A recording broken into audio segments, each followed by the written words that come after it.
Добри дојде во студио за Петар Стојковиќ, актер. Вчера објавивте, се обративте на јавноста преку порталот Сакам Инфо во колумна.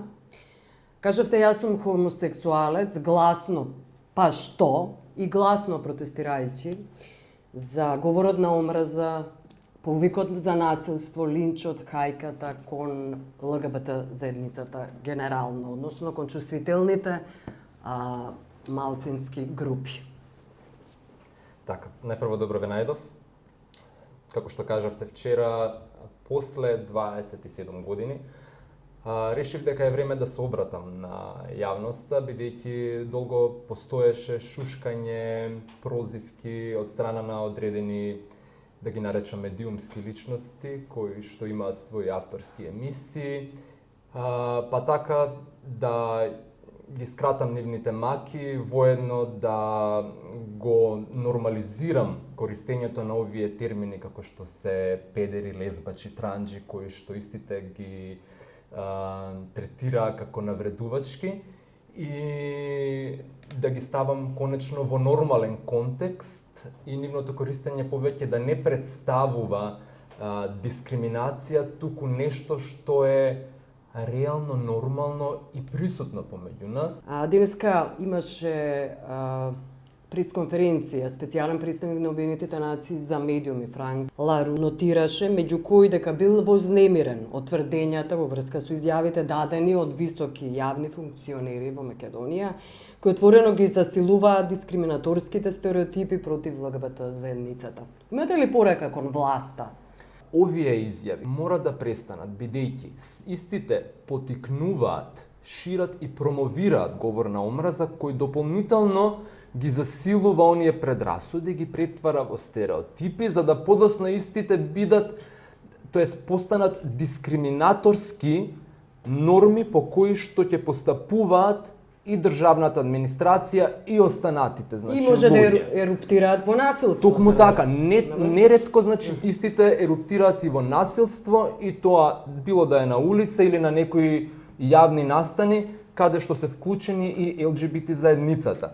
Да говорите вие во денешно време, без при тоа да биде побарано тоа од вас, од страна на ЛГБТ заедницата, за бракови, за посвојување деца, и за низ за други работи, кога живееме ние во услови на непочитување на елементарните човекови права и слободи кои што се загарантирани, а камоли да не зборуваме за третата генерација на човекови права, каде што е вклучена и сексуалната ориентација како право на определување, е тотален нонсенс. Ние се обидуваме, барем овие граѓански активисти кои што действуваат на ова поле, да се избориме да и овие граѓани, значи, имаат социјална инклузија и ги уживаат истите оние права кои што ги уживаат и хетеросексуалните парови, како и да е, луѓе, сеедно. Значи, да, еднакво за сите. Утре започнува ЛГБТ еден серијал на активности, наречена Недела на гордоста. Кај нас се уште не станува збор за геј парада. Во Сплит, пред една недела се одржа геј парада која ја предводеше градоначалникот на Сплит. Што мислите, кога нас ќе ни се случи таков настан?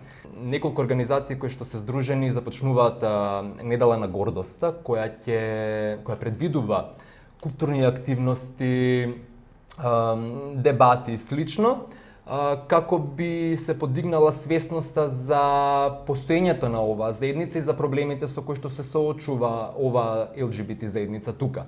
Да стане збор за геј парада, повторно ќе кажам, во еден тоталитарен режим кој што на секаков можен начин ги гуши пред се човековите права, а потоа и сите останати права на маргинализираните заедници, е навистина дегутантно, и тоа се спинови кои што се обидуваат повторно само да побудат револт кај народот, бидејќи сепак ние живееме во едно конзервативно општество.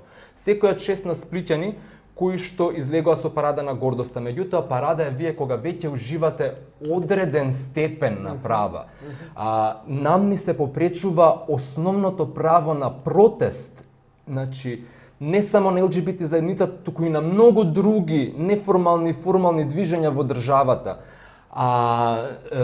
Исто така, значи, најчесто тоа право на протест се дисквалификува и се етикетира како предавничко, злосторничко здружување на некои кои што сакаат да рушат уставен поредок, а не се подразбира дека тоа е протестот е една од најдемократските и најпатриотските форми, кои што граѓанинот треба и може да ги практикува апсолутно и според универзалната декларација за човекови права и според низа други меѓународни документи кои Македонија ги има ратификувано преку собранието, меѓутоа тоа е само декларативно, во практика тие воопшто не се почитуваат кај нас. Вокабуларот последните години, иако на пример вокабуларот типот педери, шиптари е присутен наназад. Сепак, овие години започна и една друга етикета да се употребува, предавници веќе споменавте, вие бевте пред 2 години дел од јавни личности кои учествува во хиаринг, односно дебата во Европскиот парламент, еден вид на сослушување за околу состојбите во медиумите, таму беше и судиката Маргарита Цаца, вие бевте неколку новинари, меѓу кои бев и јас, Боријан Јовановски, Слободанка Јовановска.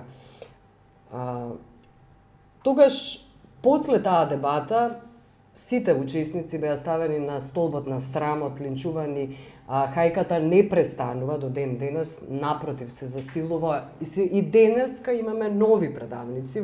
Вчера се одржа конференција во Брисел, спикап конференција околу состојбите на медиумите во регионот, каде говореше и директор на ЗНМ и после тоа Државната агенција МИА напиша текст дека господинот Драган Секуловски е кодош, ја искодошил сопствената држава. Знаете како, повторно ќе кажам, во оваа држава или да условам земја на чудата, воопшто ништо не ми изненадува, вклучително и ова.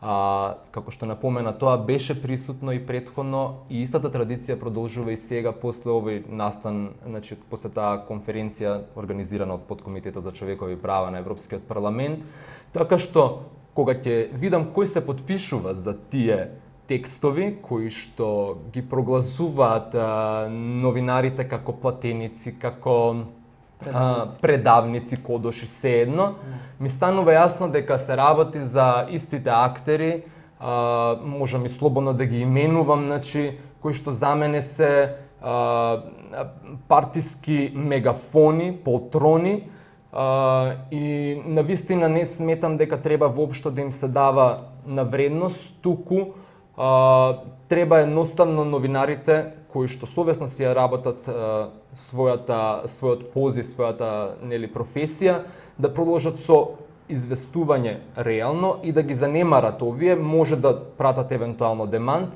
Меѓутоа, од лично искуство знам кога после, за време пред се на протестите против полициска бруталност, а потоа врз основа на тоа бев поканет и на тоа сослушување, односно јавна дебата пред 2 години во Европскиот парламент, каде требаше да зборувам за медиумското покривање на протестите од страна на сите медиуми, вклучително и провладините и оние овакво. За стоп за бруталност. Така, и тогаш беше уште на протестите присутно ова етикетирање и веднаш прогласување, и не само за овие претходно работи што ги напоменавме, туку и за платеници на Сорос, поврзување со афера Надеж, српски отпор, платеници на странски тајни служби, слично, што се, како да ви кажам, мислам, во најмала рака, смешни. Истиот тој вокабулар го користат и денес, бидејќи навистина се толку безидејни, некреативни и толку очено се обидуваат да ги исперат мозоците на овој народ, што просто мислам дека и врапчињата на дрвјата научија дека тие приказни едноставно веќе не можат да поминат. Народот денеска има и алтернативни медиумски простори, значи не е само телевизијата, имаме интернет портали, интернет телевизии, радија кои што функционираат независно, социјални мрежи. Тие стануваат медиуми. Апсолутно. Значи вие имате социјални мрежи како Twitter и Facebook и останати кои што прават револуции во светот. Значи не можете вие да живеете со идејата дека ќе владеете со таа Гебелсова пропаганда во 21 век. Тоа едноставно не може да ви помине. Така што би препорачал и на Миленко Неделковски, и на Боба Нонковиќ, и на Мирка Велиновска, и на Драган Павловиќ Латас, и на Ивона Талевска, и на Јанко Јади Бурек, и на сите останати.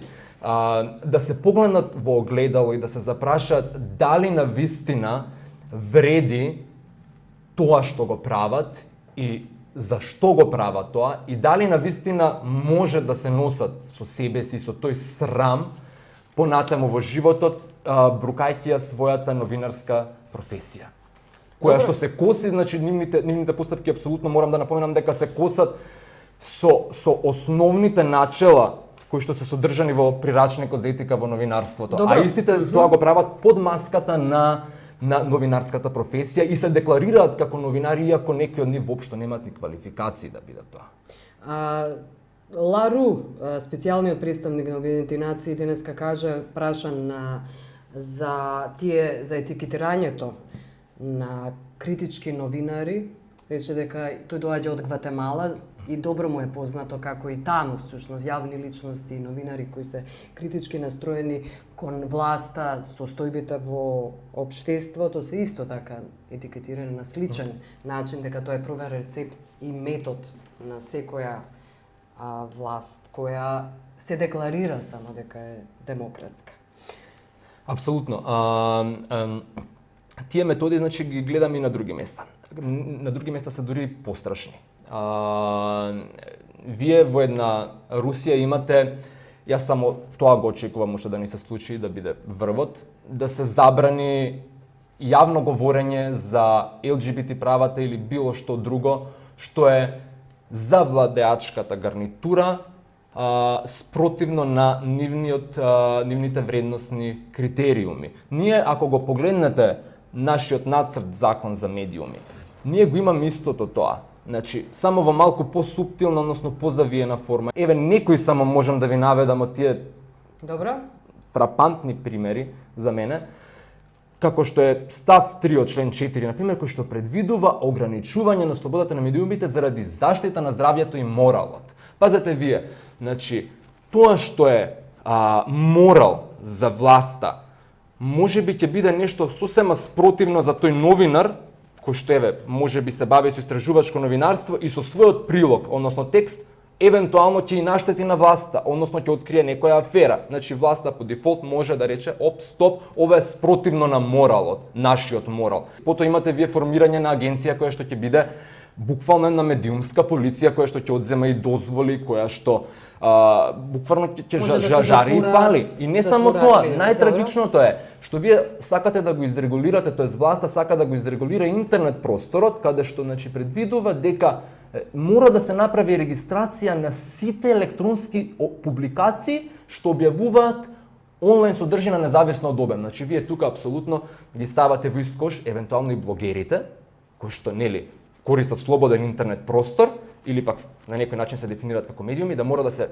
регистрираат кај вас и веднаш ги ставате во некои законски рамки, да просто го ограничува пранги подобро кажано, и веднаш правите еден вид цензура, затоа што јас на мојот блог можам да го објавам моето мислење без да се плашам дека утре ден можам да бидам тужен за клевета или навреда од некој државник. Јас се сеќавам на еден момент пред неколку месеци кога реков, ајде да видам како е тоа да се автоцензурирам. Верувајте дека мене ми се повраќаше од чувството. И реков дека без разлика на цената која што ја плаќам, дури понекогаш и парични казни со монтирани прекршочни пријави и слично, и ни за други дискредитации, маргинализации. Меѓутоа во ниеден случај и по ниедни услови нема да дозволам некој да ми ограничи слободата на на говор, слободата на мисли, слободата на движење. Бидејќи ако тоа ви го ограничат, тогаш вие просто и нема да постоите повеќе. Така. Добро, јас благодарам што бевте гост. Ви благодарам и на поканата.